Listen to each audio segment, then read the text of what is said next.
Hello everyone, in this video we will see process management concepts. So in the previous video we have seen process concepts. Here we will see the next what are the few more process concepts.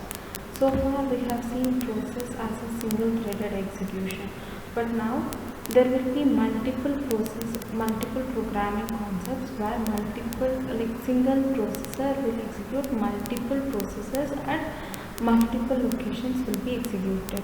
Each thread, each multiple locations where the process is executed, we call it as one thread, and multiple threads of control, we call it as threads.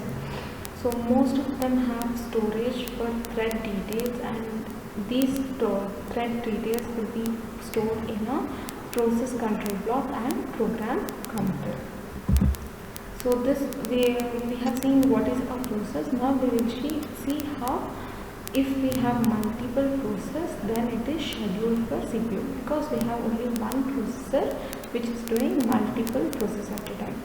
Maximizing CPU is quickly switching from one process to another process in CPU while sharing the time. There is a need for process scheduling, which makes effective use of CPU's execution time. To maintain this process scheduling, we have scheduling queue. Under scheduling queue for process, we have job queues, which have all the process in the system. Next, ready queue, which have all the process residing in the main memory, which is ready and waiting for execution. Device queue, the set of process waiting for input output devices. Process migration happens from job queue to ready queue to device, and so on. So this is how scheduling queue happens. Ready queue and various input output device queues also we have. So queue header will have head, which is having the list or the address of the next PCB or process counter block, which has to be executed next, and the tail will have the last address, like last PCB in the queue. So ready queue, which is in the main memory and stores the process, which will be having the details of all the processes which are ready to execute. And will be having the same queues in the magnetic tapes, disk and terminal. So we'll be having a queue header, which is having a link to the next process or the process for the first, this link of the process which is created at first, and they will have the last process detail, and this will be under terminal or the device queues, and jobs queues are set for the process in the system. Next, the representation of process scheduling. Queuing diagram represents represents queues, resources and follows. Ready queue will be having the set of process or PCBs which will be executed in the form of queue, and then we will be having CPU. So the process under the CPU, ready queue will be given to CPU for execution one after the other. Once the CPU processes the process from taking by the ready queue, either it completes the execution. If it is completed, then the process from the ready queue will go to exit. If the process is not completed execution, but it will go for wait, it can go to multiple wait states based on input output request. So it will go to input output queue and allocated with input output.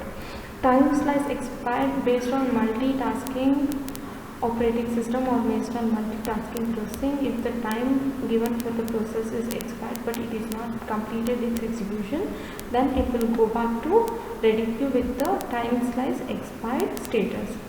Fork a child. If a process itself creates one more process, it will come to fork a child system call, creates a child and waits for child's execution, then it will go for ready queue.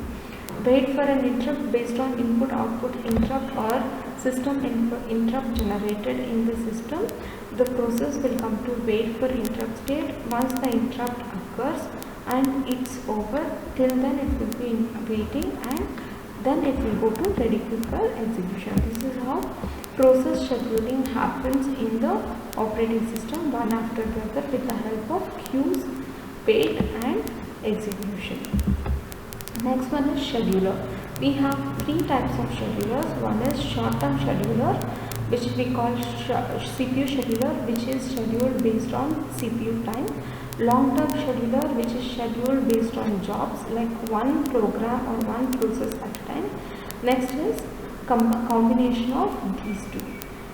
So short-term scheduler is like I already told, it selects the process should be executed in the particular CPU time allocated. If not, it will go to time expired CPU time extended or expired state, and it will go to ready queue again, and it will wait for its next turn of execution. Short-term schedule is invoked frequently, like milliseconds. It is the CPU time schedule is given to each process will be very small, so each process will be executed frequently for its execution. In long-term execution, one complete job is allocated with the CPU until it completes its execution. It may not go to the next execution, so it is also called as long-term scheduler. A job scheduler is also called as long-term scheduler. So it may take seconds for execution, or in other cases it may go up to minutes for execution, which makes the execution slower. And long-term scheduler is controlled by degree of multi-programming executed at point of time. The process can be described as a input-output bounded process or CPU process. So in input-output bounded process, the process spends more time doing input-output computation, and in CPU bounded process, the more work is done by CPU rather than the input-output interruptions. In addition of medium term, like we have seen short term and long term, I have already told we have a in-between term. This is called as medium term, and that can add if the degree of multiple programs need to be decreased. So we will be having medium term scheduler where we have ready queue and a CPU and waiting, and we have a swap out, particularly executes swap out process for medium term scheduling, where the time extended for the short term process with a little bigger time, and the medium term scheduling happens to be working for CPU, where we combine both job scheduling and CPU scheduling, where job is not completed in the particular time, then it shifts the process by swapping out the process and then swapping in for the ready queue from the CPU. And this swap in and swap out based on the medium time given by the CPU, not the shortest time. Next is contact switching. So the CPU switches from one process to another process based on job switching, that is based on job and CPU switching. We have one more method called contact switching. Here the process, like CPU switches to another process, the system must save the state. Like we have two types of switching here, short term and long term scheduler. What happens when you shift from one process to another process in the CPU? There is a concept called contact switch, which changes the process one after the other, but the execution status, the new execution status of each process should be saved. So contact switching is a process where it saves the state of old process and loads the new state, and loads the new process to the execution with previous data. The context is a process represented in PCB. The contact switch time is overhead. The system does not useful work while switching.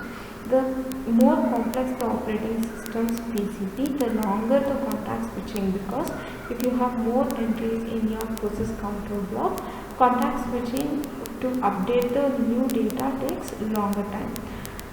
Time dependent on hardware and hardware support. Some hardware provides multiple set of registers per CPU for multiple